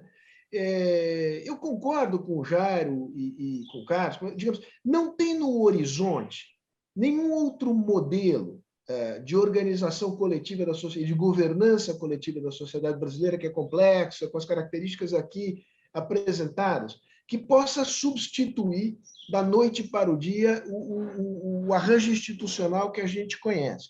O que eu queria chamar a atenção, Carlos, é que este equilíbrio é um equilíbrio de muito baixa qualidade. E é um equilíbrio que tem retornos positivos para os insiders, né? Do ponto de vista da geração de bens públicos, de eficiência do Estado, tem se revelado um desastre. Basta ver que a soberania estatal, a presença do Estado no território, ela tem sido contestada crescentemente pelo crime organizado. Então, como é que nós podemos dizer que a democracia está consolidada no Brasil, se uma coisa que é antecedente, que é a ordem estatal, o controle sobre o território, não está consolidada? E é um presidente da República que é aliado das forças que operam na ilegalidade para contestar a soberania do Estado brasileiro sobre o seu território. Então, eu acho, gente, com toda carinho e franqueza, quer dizer, o meu nível de preocupação com as coisas é muito maior no curto prazo e também no longo prazo. Porque não acho que o que foi ativado aqui, se for o conservadorismo, isto ganhar uma expressão política razoável, muito que bem. Né? Não é isso. Assim como o Trump não é o velho conservadorismo do Partido Republicano. Né? O mundo mudou, a sociologia política mudou, e muitas vezes a análise institucional paira sobre isso sem captar o que está acontecendo na sociedade. As placas tectônicas estão se movendo e a análise institucional acha que continua tudo mais ou menos dentro de como estava. Não é verdade. Não é assim. Eu queria, Magna, já que você levantou essa bola, a gente precisa discutir aqui, pelo menos rapidamente, se o Fausto, né, Sérgio Fausto, deixar a gente mais um pouquinho. Eu deixo tudo que você pedir. O semipresidencialismo, se há ambiente para discussão e se há viabilidade para um semipresidencialismo no Brasil. Então, primeiro, eu acho que tem uma questão de time, como eu já antecipei, acho que é uma agenda com efeito de polarização e de radicalização. Difícil, né, conduzir uma agenda dessa no ambiente eleitoral, ainda que a promessa seja para 2026. Né? Não vai contaminar o debate eleitoral e a polarização. Então, de toda forma, eu acho que é sem cabimento essa discussão nesse momento. E o que é interessante, Eliane, é que quando se fala, né, do semipresidencialismo como uma possível superação de conflito entre os poderes, se ignora completamente o potencial do semipresidencialismo para levar esses conflitos para dentro do executivo. Né? Um executivo dual, um executivo aí com o primeiro-ministro e um presidente, ele pode levar a conflitos extremamente importantes, né? Lógico, a depender do desenho que se tem, mas principalmente pensando que seria um semipresidencialismo no caso brasileiro, né? Em que há uma tradição presidencialista muito forte. A proposta, né, que está circulando, ainda não tem assinaturas e não iniciou a tramitação, né, mas a proposta que anda circulando aí é uma proposta que mantém poderes do presidente, inclusive, né, poderes importantes para a destituição de um gabinete. O que nós teríamos seria uma intensificação, né, desse ambiente de conflito, principalmente se as condições para a redução da fragmentação partidária não forem tratadas. Né? Nesse ambiente de fragmentação ou algo próximo a isso, seria muito provável uma lógica de coabitação, né, de uma maioria parlamentar diferente daquela que elegeu o presidente, e então estariam dadas todas as cartas, né, para um conflito até mais intenso. Né? Eu vejo com uma certa preocupação que me parece que, no caso brasileiro, vicejaria aquilo que os especialistas em semipresidencialismo mais temem, né? Um primeiro-ministro e presidentes fortes. Né? O embate entre eles é quase inevitável. Complementar da Magna, que eu acho que foi excelente as observações que ela fez sobre o semipresidencialismo. Um outro elemento tem um trabalho agora que acabou de ser aceito para ser publicado na revista Government and Opposition, de dois colegas da UNB, o André Borges, em que eles fazem exatamente um estudo comparando presidencialismo e semipresidencialismo no que diz respeito à unidade e disciplina partidária, levando em consideração o que Magna ressaltou, que são os poderes do presidente. E essa variável é chave para eles. Então, eles mostram, levando em consideração 78 democracias no mundo, que quando os poderes do presidente são preservados, no semipresidencialismo, a unidade partidária, a disciplina partidária, ela reduz, né? Porque os conflitos, como Magna descreveu, aumentam e, consequentemente, o executivo perde as ferramentas que o presidente tinha de gerar coesão e disciplina partidária. Enquanto no presidencialismo o presidente forte, com poderes orçamentários, com poderes constitucionais, incentiva disciplina e coesão partidária. No semipresidencialismo, com presidente forte, a disciplina e a coesão partidária sofrem, né? Eu queria só complementar esse aspecto que a Magna colocou. Gente, a gente tem muita coisa para discutir, né? Muita coisa. Posso fazer um comentário final aqui? Sim. Você já estava aqui?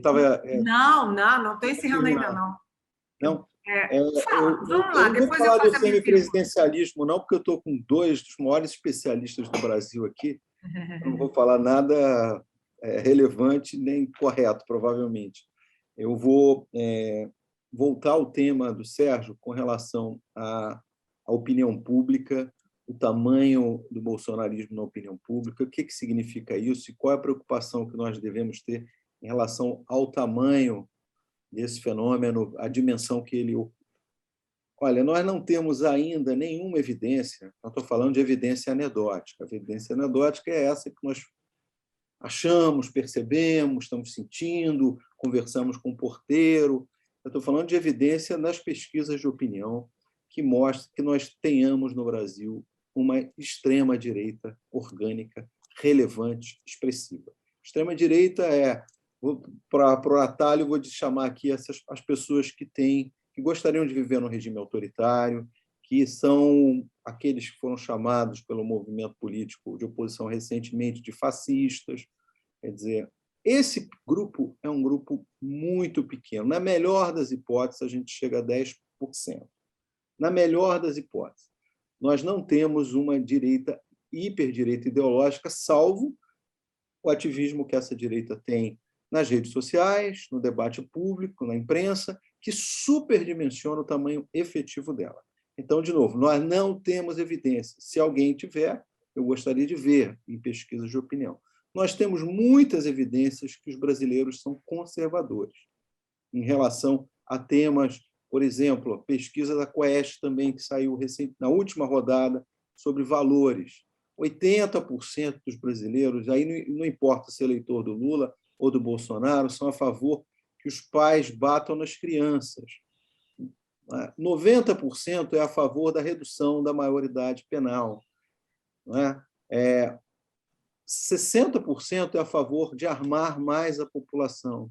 São contra o aborto 60%, 70% da população. Em todos os temas, são contra que se ensine temas de educação sexual nas escolas, 60%, 70% também. Então, nós temos evidência do conservadorismo, mas não temos evidência do que o presidente Fernando Henrique chama de reacionarismo. Ele é, no debate público, maior do que a base dele. É por isso que eu não me preocupo, independente do tamanho do bolsonarismo, não é? Ele é, para o eleitor popular, para as pessoas comuns, muito mais uma liderança conservadora. Não é à toa que ele tem grande apoio entre os evangélicos, entre os mais velhos, entre os homens, entre os moradores do Centro-Oeste, muito mais do que um fenômeno reacionário no seu apoio. O que isso vai significar no futuro? Eu não sei se o Bolsonaro derrotado vai ficar viajando o Brasil. Ele não conseguiu formar o partido dele, não é isso? Ele não conseguiu. A liderança é dele. Ele não consegue transferir aquilo para nada. O arrastão eleitoral de 18, a meu juízo, não se repete mais. Ele teve o efeito surpresa, ele teve o efeito contextual, que isso já foi mais do que bem explicado em vários estudos. Eu não me preocupo com o bolsonarismo como um fenômeno de expressão do conservadorismo, porque uma hora isso ia ter que passar de algum jeito.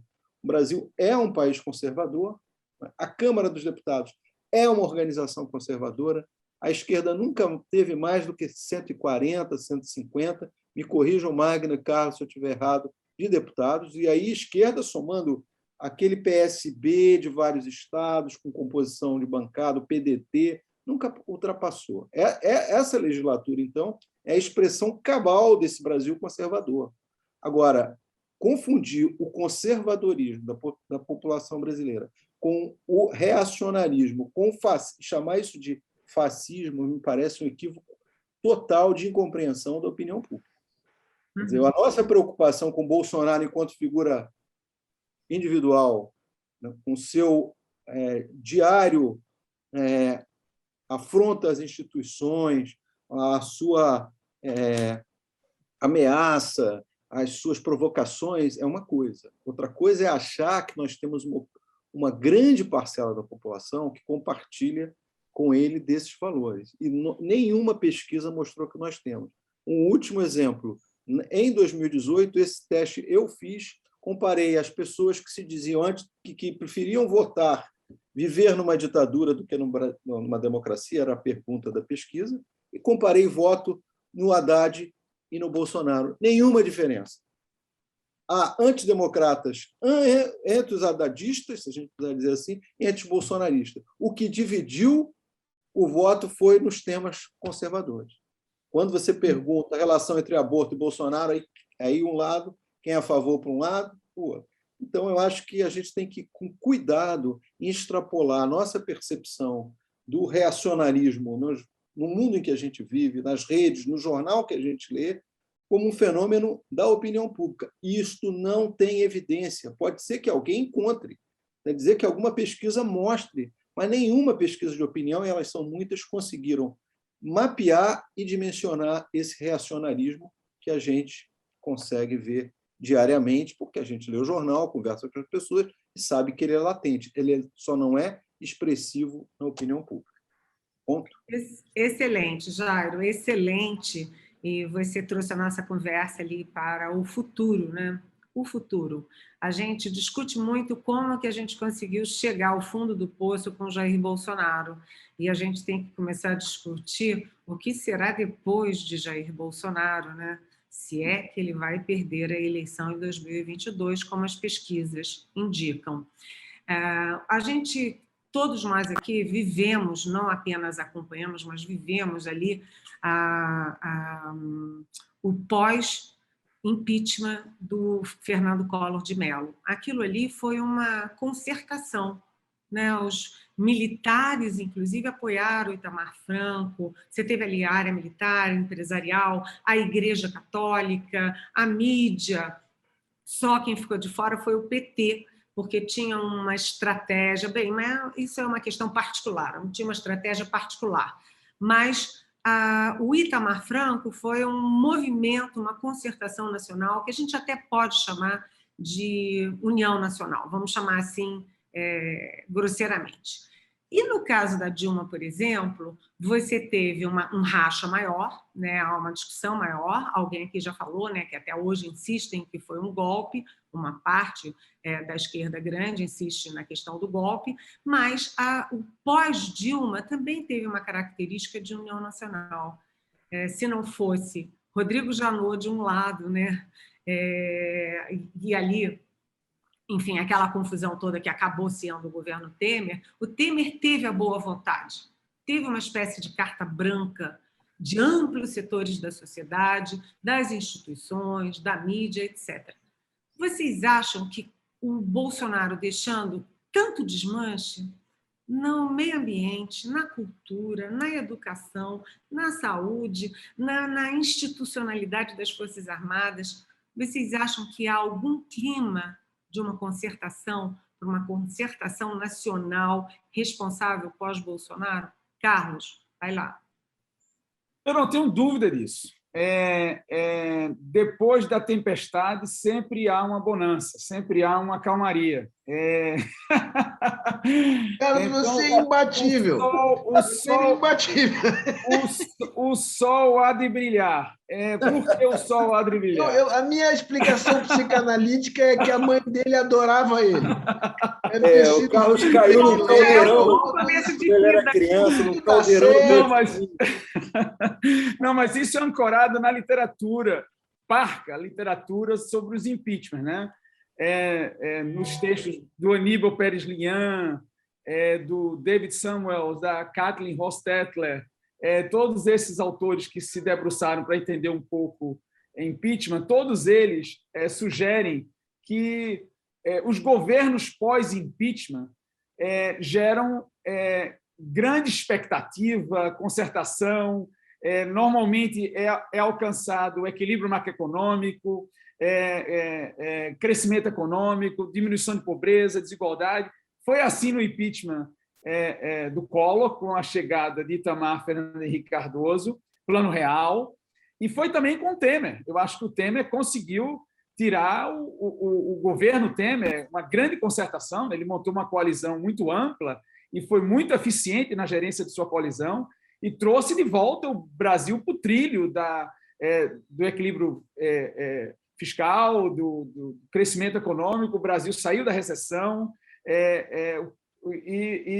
quer dizer, é de se esperar que depois de todos esses retrocessos que você identificou, Eliane, nas políticas públicas, que tiveram muitas, né? Educação, meio ambiente, o que eu não tinha nenhuma... isso não é novidade para mim, sabendo que Bolsonaro representa a pré-modernidade, não é nem a modernidade, ele é pré-moderno, então é difícil não haver retrocessos em políticas públicas, mas o que estamos vivendo, e o que me deixa otimista, é que não estamos identificando retrocessos institucionais. Então, nesse sentido, eu tenho a impressão de que um pós-governo Bolsonaro, o Brasil tem todas as condições de se recuperar e ofertar soluções muito rapidamente, porque já fez isso no passado, né? Esse mesmo presidencialismo multipartidário já gerou equilíbrio macroeconômico, diminuição de pobreza, diminuição de desigualdade e consolidação democrática. Então, se já fez isso no passado recente e está fazendo, pelo menos em algum termo, equilíbrio democrático no presente, não tem por que não fazer isso no futuro próximo, pós-Bolsonaro. Magna, eu não estava me referindo só a impeachment, eu estava me referindo a um pós-momento traumático, né? Não estou aqui apostando que o Bolsonaro vai ter impeachment, mas o pós-Bolsonaro com impeachment, sem impeachment... Eu também, eu só fiz esse equivalente. Eu compreendi claramente, só queria deixar essa ressalva, Carlos, mas deu claramente para perceber. Eu queria saber se você acha, nesse pós-Bolsonaro de reconstrução, essa sensação de reconstrução, você acha que tem aí um ambiente para uma concertação no Brasil? Eu, de novo, fazer o contraponto, puxando para o outro lado aí do otimismo do Carlos.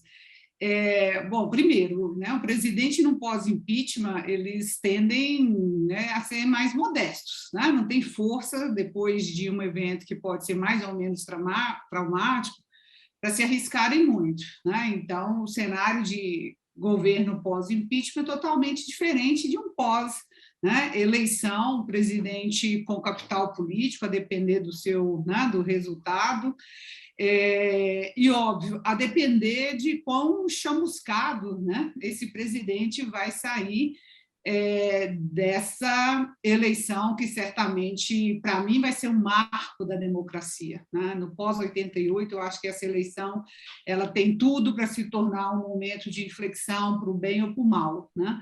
Então, eu acho que tem variantes aí que nós precisamos considerar, né? Eu acho que vai ser uma eleição muito desafiante, que pode ser ainda mais polarizada, né? E isso certamente pode reduzir ou ampliar as chances de um governo atuar como concertação, né? Eu não sou tão otimista de que esse cenário, né, de bonança se coloque, inclusive porque nós temos agendas substantivas, né, não só do governo Bolsonaro, mas de gestões anteriores, que irão emergir, tem conflitos, né? Tem clivagens importantes que estão emergindo neste governo, né? E que certamente irão manter. Nós estamos hoje com, né, a maior manifestação da população indígena aí em Brasília, e isso significa muito, né? A questão ambiental, ela se espraia, né? Ela envolve uma série de conflitos e de temas divisivos que irão emergir com muita força, em parte pelo desmantelamento, pela desconstrução feita pelo governo Bolsonaro, mas também em parte porque elas persistem como não decisões, né, dentro do sistema político brasileiro. Então, acho que tem muitos elementos que podem, né, tensionar, podem alimentar aí, demandas, né, por parte de segmentos diferentes do eleitorado, que, se não inviabiliza, pelo menos vai exigir mais habilidades, né, desse presidente eleito para tentar navegar nessas ondas que, ao meu ver, ainda permanecem um pouco turbulentas. Vai lá, Jairo. E agora a gente precisa fechar. Então vamos no Jairo para o futuro. Só com uma provocação para o Carlos, que talvez a imagem pós-Bolsonaro de governo de coalizão não seja os governos pós-impeachment, mas muito mais os governos pós-Segunda Guerra, né, na Europa, de reconstrução nacional. Acho que a gente está muito mais de reconstrução nacional do que propriamente de uma reconstrução de um pacto governativo, né? Porque o estrago em algumas áreas de políticas públicas, sobretudo, foram muito grandes, né? Tem sido muito grande. Mas, enfim, é isso. Eu acho que posso terminar agradecendo, né, a honra de ter sido convidado por vocês e estar aqui do lado dos meus colegas. Foi uma tarde muito bacana. Obrigado. Sérgio, vai lá. Não, eu só queria primeiro pedir desculpa pela veemência, é o meu jeitão, mas dizer que eu achei excepcional aqui a conversa e tal. Foi uma... Por mim, eu esticava essa conversa aqui horas a fio, mas todos nós temos outros compromissos e aqueles que nos assistem, imagino que também. É verdade. Queria dar beijos e abraços e muitos agradecimentos a todos, e em especial para você, Eliane. Olha, eu queria agradecer super, né? Porque eu aprendo muito com vocês. É prazeroso, é inteligente, é gostoso, fica sempre um monte de minhoca aqui na minha cabeça, e foi um prazer enorme, e obrigada também aos que estão nos assistindo. Foi uma tarde excelente. Beijo, Magna, beijo, Carlos, prazer. Beijo, Jairo, beijo, Sérgio. Até a próxima. Valeu. Tchau, Carlos, tchau, Magna, tchau, Jairo. Tchau, obrigada a todos. Obrigado aí, até a próxima.